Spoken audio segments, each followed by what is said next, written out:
반갑습니다. 이 시간에는 분열 왕국을 통해서 나타난 천국운동에 관해서 함께 공부하려고 합니다. 특별히 남쪽 유다와 북쪽 이스라엘이 어떻게 분열이 되었는지, 그리고 분열 후 여로보암의 죄와 다윗의 길이 있는데, 북쪽 이스라엘의 특징은 여로보암의 죄를 따랐다고 말하는데 여로보암의 죄의 내용이 무엇인지, 그리고 남쪽 유다의 다윗의 길이 무엇인지, 그리고 열왕기 상하와 역대 상하를 중심으로 해서 이 시간 함께 공부하겠습니다. 자,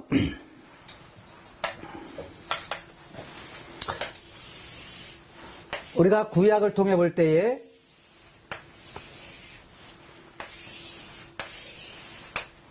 구약의 지도가 있고요.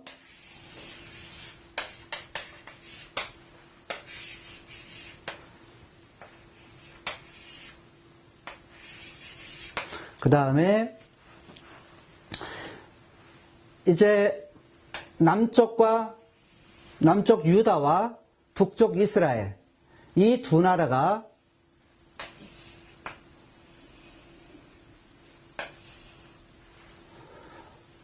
어떻게 하나였던 나라가 둘로 분리되게 되었는지, 분열된 그러한 이유의 내용과, 그 다음에 이 두 나라가 어떻게 멸망되었는지, 그리고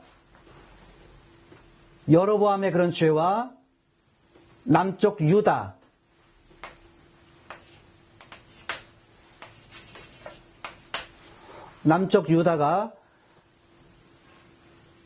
어떻게 해서 하나님께서 기뻐하시는 그 길을 걸었는지, 이런 부분들을 좀 살펴보도록 하겠습니다.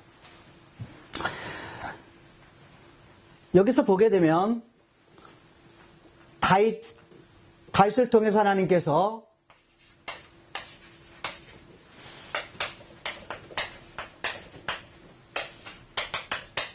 약속을 주셨습니다. 그 약속을 주신 내용이 씨에 대한 약속, 즉 자손에 대한 약속이죠. 두 번째로는 나라에 대한 약속, 그의 나라가 영원할 것이다, 영원한 나라가 될 것이라는 약속. 그리고 세 번째로는 그의 이름이 존귀케 될 것이다 라는 그 약속의 내용이 있었죠. 그런데 다윗의 아들인 솔로몬 이후에 이제 나라가 둘로 분열이 되는데, 분열된 원인은 르호보암의 잘못된 그러한 선택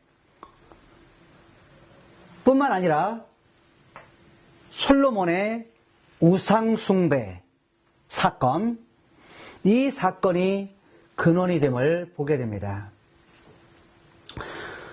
다윗의 아들인 솔로몬이 죽었습니다. 죽은 후에 이제 백성들은 혼란케 되었는데, 그 가운데에 이제 르호보암은 왕이 되기 위해서 예루살렘에서 실로로 올라가게 됩니다. 실로에서 이제 그 다음 왕으로서의 뭐냐면 그것을 이렇게 인준받기 위한 그런 과정이 실로로 올라갔는데, 실로에 올라가니까 거기에 있는 많은 사람들이 이제 르호보암에게 제안을 하게 됩니다. 과거에 아버지 솔로몬 때에 궁정을 짓느라고, 그리고 성전을 지니라고 아주 많은 세월을 이들은 지내었습니다. 성전을 짓는데 7년, 궁전을 짓는데 13년, 모두 20년의 세월 동안 이들은 노역을 했고, 그리고 많은 세금 이것을 내면서 시달려야만 했습니다. 이런 시달린 세월 속에서 이들은 너무나도 힘들어서 르호보암에게 제안하기를 우리에게 이제는 세금을 좀 면제해 둘 수 있는, 세금을 좀 낮춰줄 수 있는 그 일을 제안하게 됩니다. 이 이야기를 듣는 르호보암은 3일만 좀 시간을 달라고 말합니다. 그래서 르호보암은 많은 고민 속에 있습니다. 그럴 때에 나이 많이 드신 원로들, 그리고 원로들에게 나아가서 묻습니다. 원로들은 제안하기를 그들의 이야기를 들어줄 것을 말합니다. 그러나 함께 자랐던 르호보암의 젊은 친구들은 말하기를 오히려 그것보다는 더 강력하게 이제 정치를 할 것을 제안합니다. 이 제안을 듣고서 르호보암은 생각하며 결정하기를 나이 많은 원로들의 말보다 어릴 때부터 자랐던 친구들의 말을 들었습니다. 그리고 결정하여 백성들에게 나아가 말하기를 내 허리가, 내 손가락이 아버지 솔로몬의 허리보다 훨씬 더 굵다고 이야기하면서 아버지는 채찍으로 그들을 정치했지만 자기는 전갈로서 그들을 다스릴 것이라고 이야기를 합니다. 이런 이유로 인해서 결국 10지파는 떠나가 버립니다. 2지파만 남게 되고 10지파는 떠나가서 여로보암을 중심으로 해서, 여로보암은 솔로몬의 처음에는 보잘것없는 한 부하였습니다. 사역을 할 때에 이제 베냐민 지파를 갖다가 관리하는 관리였습니다. 그런데 이 여로보암은 사역하고 있는 백성들을 보면서 백성들의 편에서 그 이야기를 들었습니다. 백성들의 마음을 잘 헤아렸던 그를 나중에 왕으로서 나중에 세워질 거라고 하는 것을 한 선지자로부터 이야기를 듣습니다. 그것이 발각이 되자 이 여로보암은 예굽으로, 즉 이집트로 도망하게 되고 그 당시 이집트 왕이었던 시삭 왕의 보호로 인해서 그곳에서 생활하게 되었습니다. 그런데 솔로몬이 죽은 이후에 백성들이 그를 이제 자신들의 왕으로서 삼겠다고 말하면서 그를 왕으로 추대합니다. 이 추대되었던 여로보암, 이 여로보암은 북이스라엘의 이후에 18명, 여로보암까지 19명이죠. 마지막 호세아에 이르기까지 이제 계속되는 북이스라엘 왕의 첫 번째 왕이 되어집니다.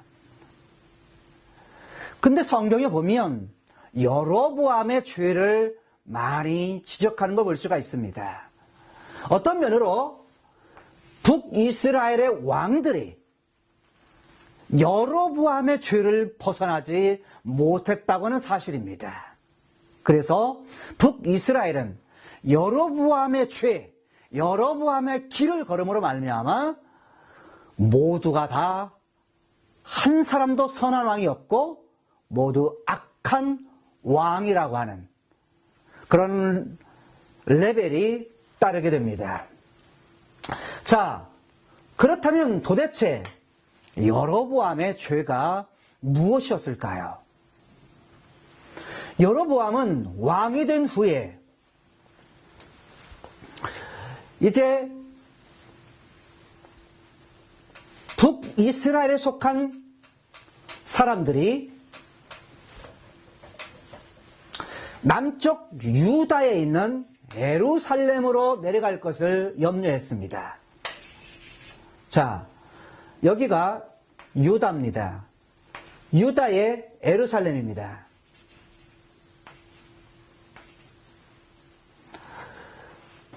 그런데 예루살렘 성에는 솔로몬 때 지었던 성전이 있는 곳이었습니다. 성전이 있었는데 하나님께서는 율법에 하나님께서 한 이름을 둘 곳, 즉 예루살렘 성전에서 예배드릴 것을, 제사할 것을 명령하셨습니다. 그래서 이스라엘 백성들은 율법대로 예루살렘에서 절기에 예루살렘에 모여서 제사를 드렸습니다. 근데 문제는 나라가 둘로 나누어지면서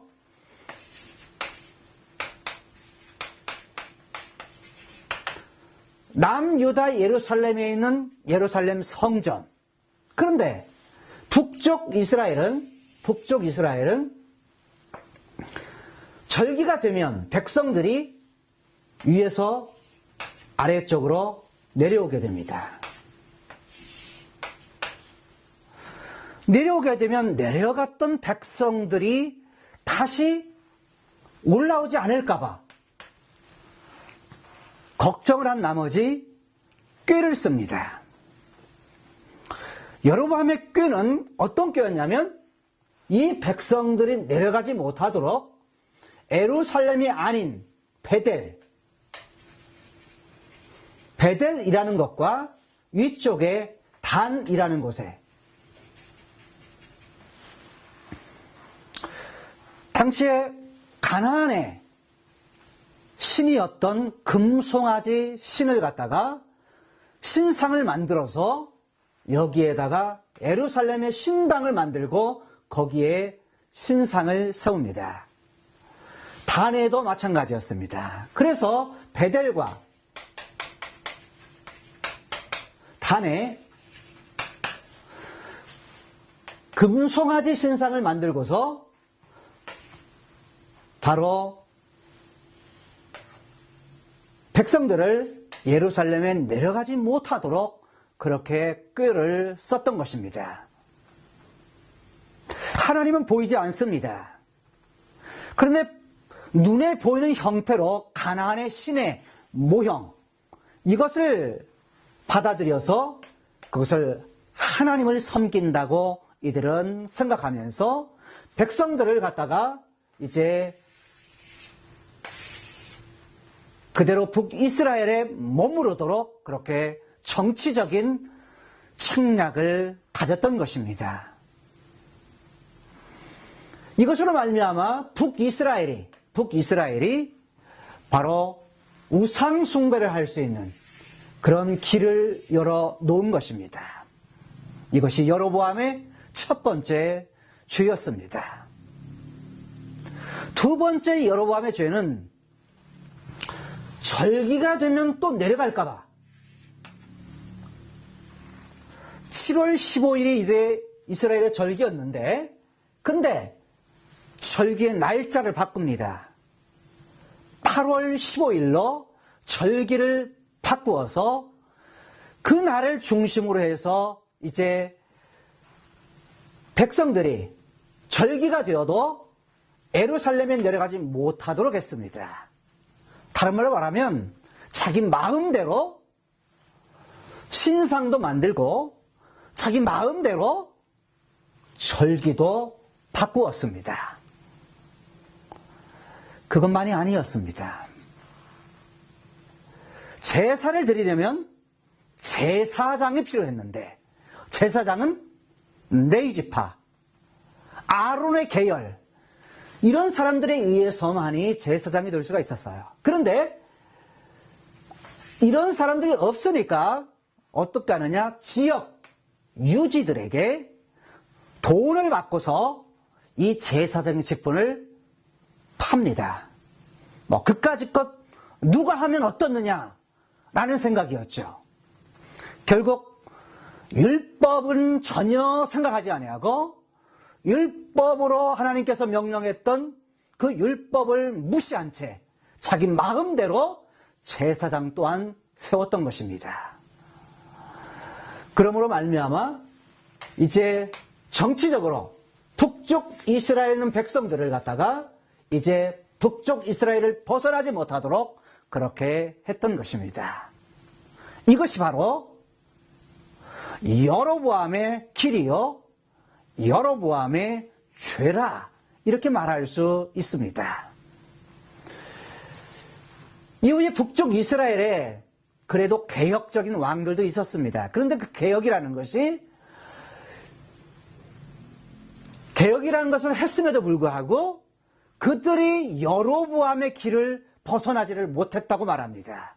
그 이유는 정치적으로 백성들이 아래로 내려가게 되면 북쪽 이스라엘이 나라가 위기 가운데 있을 것을 염려한 나머지 이들은 백성들을 묶어놓고자 여로보암 이후의 모든 왕들이 여로보암의 그 길을 벗어나지 못했다는 겁니다. 다른 말로 말하면 베델과 단의 금송아지 신상을 그리고 절기 그리고 제사장 이런 부분들에 대해서 제사장을 세운 자기 마음대로 세운 이거에 대해서 결국 벗어나지를 못했다는 것입니다. 이들이 아무리 여로보암 같은 경우에는 여로보암 2세 같은 경우에는 그야말로 국가가 땅도 영토도 많이 넓혔고 경제적으로도 아주 부강했었습니다. 그럼에도 불구하고 여로보암 1세의 이런 죄를 벗어나지 못함으로 말미암아 그를 악한 왕이라. 그리고 그 이후에 일어났던 그 이후와 이전에 일어났던 모든 왕들도 북이스라엘 왕들이 다 모두 악한 왕이라 하는 거기서 벗어나지를 못했다는 것입니다. 그런데 이런 사실을 갖다가 기록하고 있는 부분이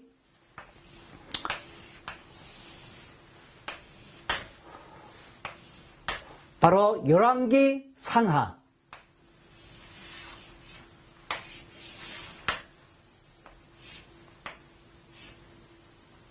열왕기상 12장에서부터 열왕기 하까지의 내용입니다.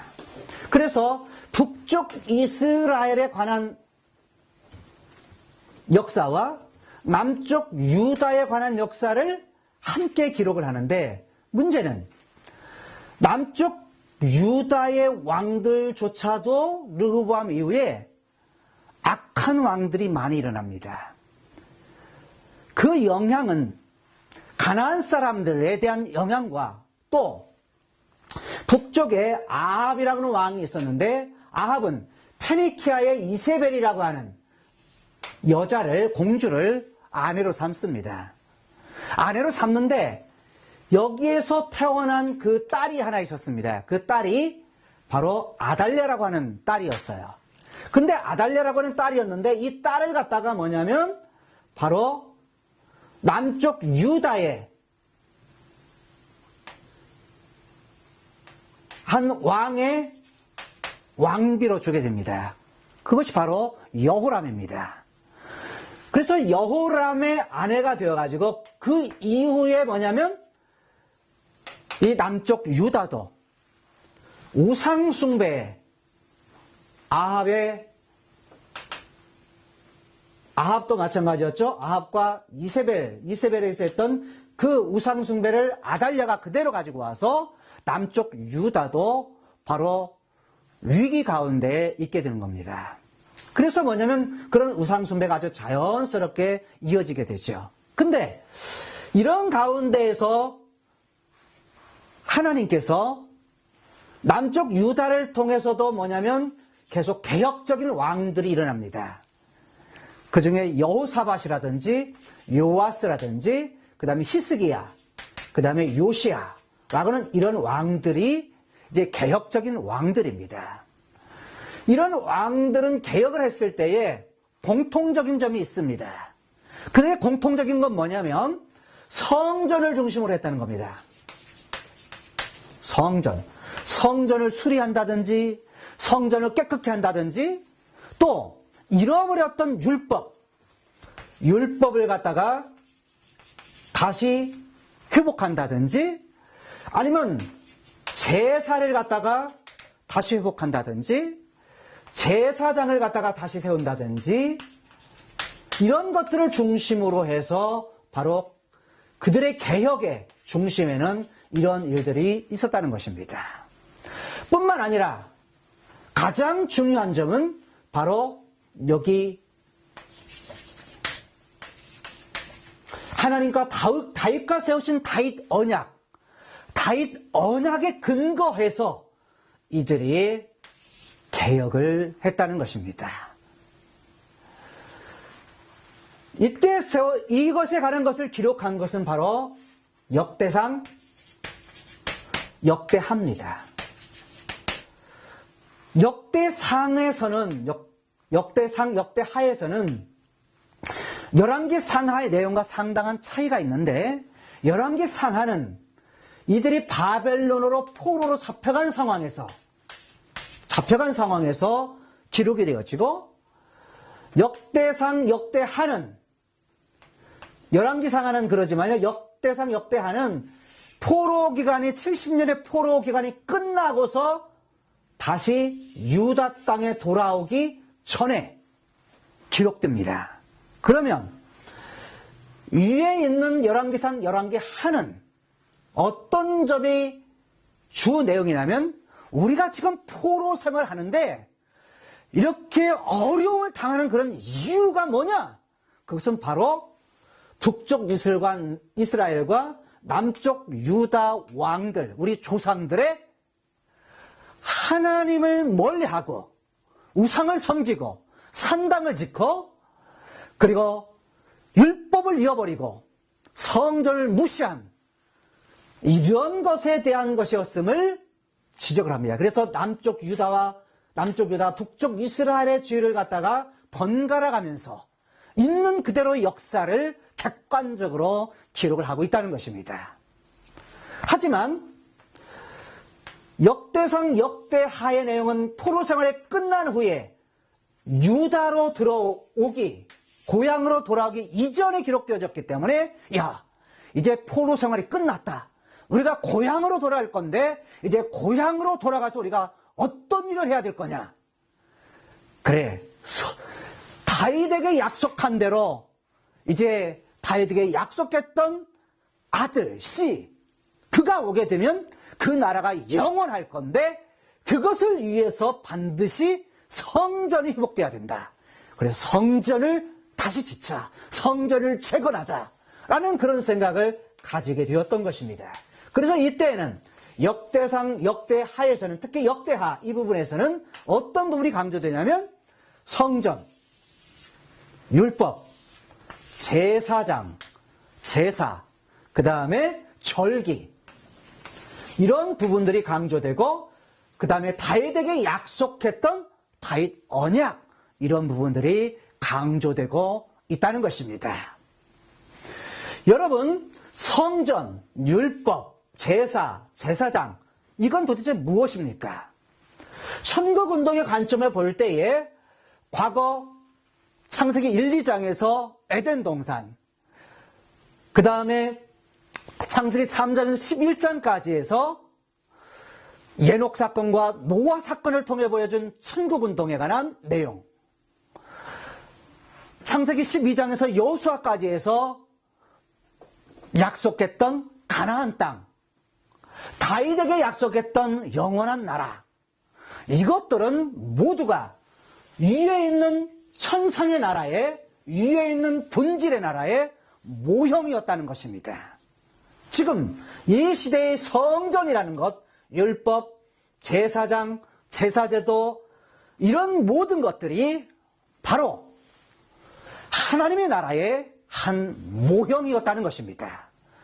다른 말로 하면 남쪽 유다의 왕들이 개혁했을 때 이들은 하나님 나라의 모형이라는 것을 갖다가 회복했을 때 바로 그것이 모형인 그림자를 갖다가 회복함을 통해서 선한 왕이라고 하는 그러한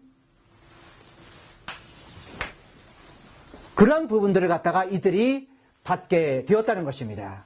따라서 이제 우리는 이 왕들에 대한 역사, 그래서 다윗 왕국에 대한 부분은 한 왕조만 이렇게 계속되다가 결국에는 이것이 예수 그리스도 메시아에게 연결이 된다는 것입니다. 그래서 역사는 다윗 왕조를 통해서 남쪽 유다를 통해서 메시아까지 계속되는 역사라 이렇게 말할 수 있는 것입니다. 수고하셨습니다. 다음 시간에 뵙겠습니다.